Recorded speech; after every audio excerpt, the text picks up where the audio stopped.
Her name is Jessica. She's 26 years old and she is my girl. I'd never believed in love at first sight until I met her.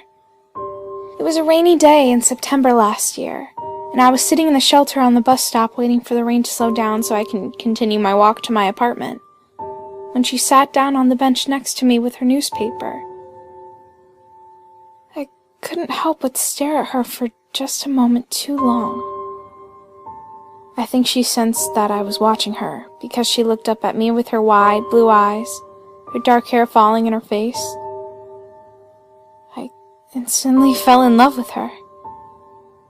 We chatted for a while. She seemed nervous that her bus was delayed. It finally arrived about 10 minutes late, and I hopped up on the bus with her so we can continue our conversation. We hit it off right away. I watched her get off at her stop, walk to her house, and go in. Then I walked home with butterflies in my stomach. I moved in with Jessica about 2 months after we met. We were both so happy. She used to sing so beautifully when she was getting ready for work in the mornings, when she cooked dinner when she came home. She got ready for bed.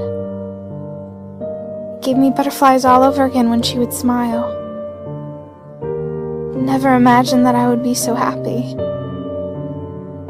We did everything together. We went to movies, jogged in the park, and I loved watching her play video games. I had never been much of a gamer, but watching her play was always so much fun to me. Life seemed so perfect. That was until her mother passed away 3 months after I moved in. Jessica began to isolate herself after that. She became so depressed that she would spend days in her bed, not moving, not sleeping. When she did sleep, she would whimper softly and babble nonsense, waking in a panic. Our home no longer echoed with her singing voice. It was replaced with the sounds of her crying, from gentle whispers to bouts of loud sobbing. Her constant sniffles could be heard from every room in the house. She almost never left, and her friends stopped coming over. She refused to answer the door when they knocked. She locked herself in the bedroom. I was so afraid to leave her alone that I called my boss and I quit my job. I never told her, but she never asked. I felt so trapped. I couldn't leave. I couldn't eat. I slept 4 hours per night if I'm lucky. Hell, if I have to go to the bathroom, I hold it until I'm afraid I'm about to pee my pants. If I'm not watching her, she might... I don't want to think about what she might do.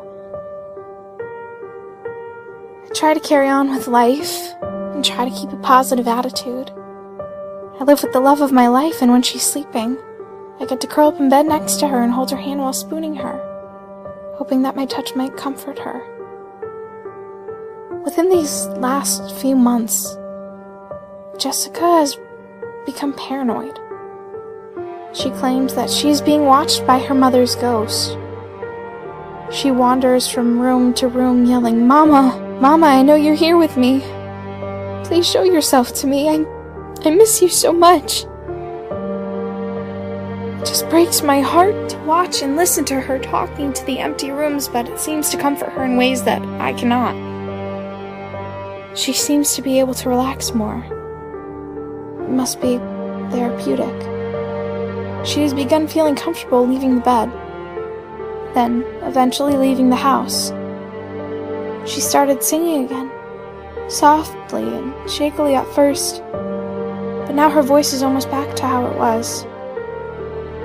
Not quite. Close. She believes her mother's ghost likes hearing it. I suppose I should let her continue her delusion. It seems to be helping, and now I sometimes get a chance to go out for some fresh air and some food. I suppose it's helping me too. However, She has become forgetful. I hear her constantly asking herself, I swear I put my slippers next to the bed, or did I already eat that leftover spaghetti? She blames the ghost for moving her things, I think. She started to become more talkative, speaking on the phone with her friends more. She tells them that she hears noises in the house when no one else is home. She says it has to be her mother watching over her. Right?